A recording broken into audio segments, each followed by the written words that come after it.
Good morning students, मैं जय मोनफोर्ट school गराटोला की आज की इस कक्षा में मैं आपका स्वागत करता हूं। हम देख रहे हैं प्रायद्वीपीय नदियां। इस आपवाह के अंतर्गत हम देख रहे हैं प्रायद्वीपीय नदियां। इसमें हम देखते हैं प्रायद्वीपीय भारत में मुख्य जल विभाजक का निर्माण पश्चिमी घाट द्वारा होता है। मुख्य नदियां हैं यहाँ की महानदी गोदावरी, कृष्णा तथा कावेरी, जो पूर्व की ओर बहती हैं, ठीक है ना, बंगाल की खाड़ी में गिरती हैं। और ये नदियां कहाँ गिरती हैं? बंगाल की खाड़ी में गिरती हैं। मुहाने पर ये डेल्टा का भी निर्माण करती हैं। इसके बाद हम देखते हैं पश्चिमी घाट से पश्चिम में बहने वाली अनेक छोटी धाराएं हैं। नर्मदा और ताप्ती जो है वो बड़ी नदियां हैं पश्चिम की ओर बहने वाली, ठीक है, जो पश्चिम की ओर बहती हैं और ज्वार नदमुख का निर्माण करती हैं, ठीक है ना। प्रायद्वीपीय नदियों की अफवाह द्रोणियां आकार में अपेक्षाकृत छोटी हैं, ठीक है। आज हम नर्मदा द्रोणी, ताप्ती द्रोणी और गोदावरी द्रोणी के बारे में देखेंगे। तो चलिए हम सबसे पहले देखते हैं नर्मदा द्रोणी के बारे में जानते हैं, ठीक है ना। तो चलिए हम देखते हैं नर्मदा द्रोणी।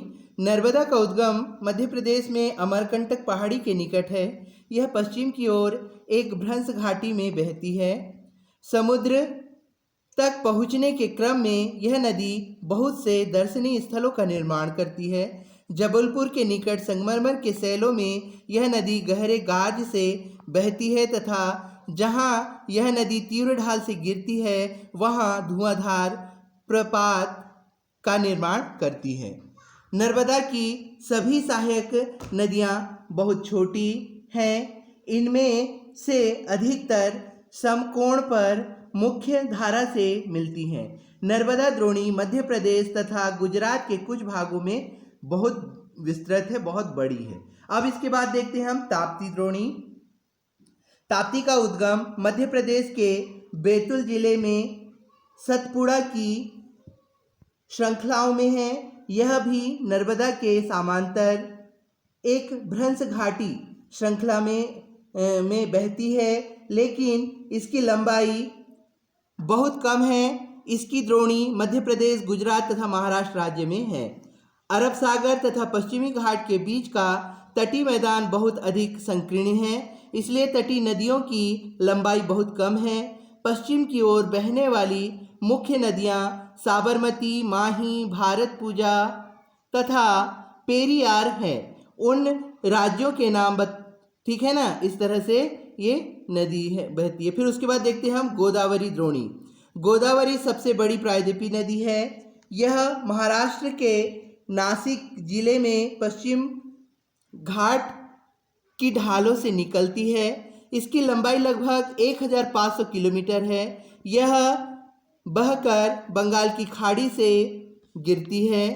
प्रायद्वीपीय नदियों में इसका अफवाह तंत्र सबसे बड़ा है। इसकी द्रोणी महाराष्ट्र नदी द्रोणी का 50% भाग मध्य प्रदेश, ओडिशा तथा आंध्र प्रदेश में स्थित है। गोदावरी में अनेक सहायक नदियां मिलती हैं, जैसे पूर्णा, वर्धा, प्राहिंता, मांजरा, वैनगंगा तथा पेनगंगा। इनमें से अंतिम तीनों सहायक नदियां बहुत बड़ी हैं। बड़े आकार और विस्तार के कारण इसे दक्षिण गंगा के नाम से भी जाना जाता है।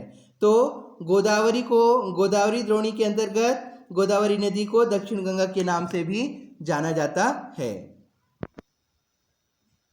अगर हम नर्मदा द्रोणी की बात करें तो मध्य प्रदेश सरकार द्वारा एक नर्मदा नदी को बचाने के लिए, उसके अच्छे विकास के लिए मध्य प्रदेश सरकार द्वारा एक योजना चलाई गई है, जिसे हम कहते हैं नमामि देवी नर्मदे नाम से चलाई गई है, ठीक है ना। इसके बारे में है आप अधिक जानकारी भी प्राप्त कर सकते हैं www.narmadadevi.government.in पे जाकर आप वेबसाइट में भी इसके बारे में जानकारी प्राप्त कर सकते हैं, ठीक है ना।